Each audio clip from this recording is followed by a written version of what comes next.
Hello friend, welcome back to my channel Momin lifestyle. কেমন আছো তোমরা? আশা করছি তোমরা খুব ভালো আছো। আমিও খুব ভালো আছি। চলে এসেছি একটা নতুন ভিডিও নিয়ে তোমাদের সাথে। ফাইনালি আমি নিয়ে চলে এসেছি দুর্গাপুরে কী কী ঠাকুরের প্যান্ডেলগুলো করেছিল আমি তোমাদেরকে এই ভিডিওতে এবং আরও অনেকগুলো ভিডিওর মাধ্যমে তোমাদেরকে শেয়ার করব।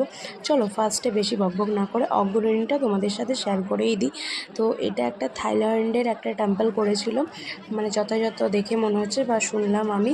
তো পুরো নিখুঁত কাজ, পুরো কড়ি যেটা মানে যেগুলো আর কি সমুদ্রে পাওয়া যায় সেগুলো দিয়েই আর কি প্যান্ডেলটা তৈরি করেছে। সমস্ত কিছু এখানে দিয়ে তৈরি করেছে, সমুদ্রের যা যা জিনিস আর কি ছোটোখাটো কুটি নাটি যেগুলো ছিল সবটা দিয়ে নিখুঁত একটা প্যান্ডেল তৈরি করেছে অগ্রণীতে। তো খুব সুন্দর হয়েছে এখানে এই প্রতিমাটা এবং প্যান্ডেল সমস্ত কিছু নিয়ে দারুণ। এরপর আমরা চলে এসেছি হচ্ছে নবারণ। তো নবারণেরও একটা দারুণ একটা রাক্ষসের একটা প্যান্ডেল তৈরি করা হয়েছিল। এটাও কিন্তু দুর্দান্ত, মানে প্রথমে ঢুকেই আমরা ফাটাফাটি দুটো প্যান্ডেল দেখে নিয়েছি, মন পুরো খুশি। আর একটু তো ভিড় ছিল স্বাভাবিক, আমরা গেছিলাম হচ্ছে দশমীর দিনে। তো যাই হোক, কেমন লাগলো তোমাদের দুর্গাপুরের এই দুটো প্যান্ডেল আমাকে কমেন্ট করে জানিও। প্রত্যেকটা জিনিস এবং প্রত্যেকটা লাইটিং ওদের দুর্দান্ত, লাইটিং নিয়ে তো কোনো কথা হবে না।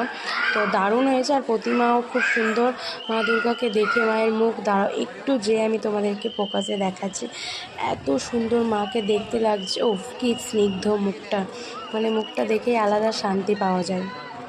এই ভিডিওটা যদি তোমাদের কোথাও কিছু ভালো লেগে থাকে অবশ্যই আমার চ্যানেলটি সাবস্ক্রাইব করে আমার পাশে থাকার অনুরোধ রইল। সবাইকে আরও দুর্গাপুরের প্যান্ডেল কী আমি তুলে ধরেছি সেটা সবটাই তোমাদেরকে শেয়ার করব। প্লিজ সাবস্ক্রাইব করে শুধু আমার পাশে থেকো। আর ভিড় ঠেলতে যাচ্ছি, দেখতেই পারছো বেটুকে বডি নিচে হচ্ছে কাঁধে, যাতে ওর কোনো অসুবিধা না হয়। আর এত ভিড়ে তো মাইকিং পুরো করছে যে বাচ্চা যেন সামনে লেখা হয়। তো আমি যেহেতু ভিডিও করছি তোমাদের জন্য, তো বাচ্চাটাকে তো ছেলেটাকে তো ধরতে হবে ওকে, তো সেই জন্য আর কি ধরেছিল, পুরো প্রত্যেকটা জায়গায়ও ধরেছিল। তো যাই হোক, চলো মেন জায়গায় আসি। তো এই হচ্ছে সামনের ফ্রন্টের যেই জায়গাটা, সেটা আমি তোমাদেরকে শেয়ার করলাম। তো আজকের এই আউটফিট ছিল এটা আমার, কেমন লাগছে কমেন্টে জানিও।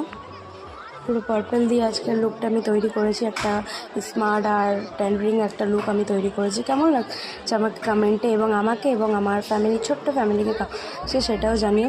তো কিছু আমরা এখানে বলছি শুভ বিজয়ে তোমাদেরকে শুভেচ্ছা জানাচ্ছি। তো দেখা হচ্ছে নেক্সট ভিডিওতে। সবাই ভালো থেকো, সুস্থ থেকো, বাই।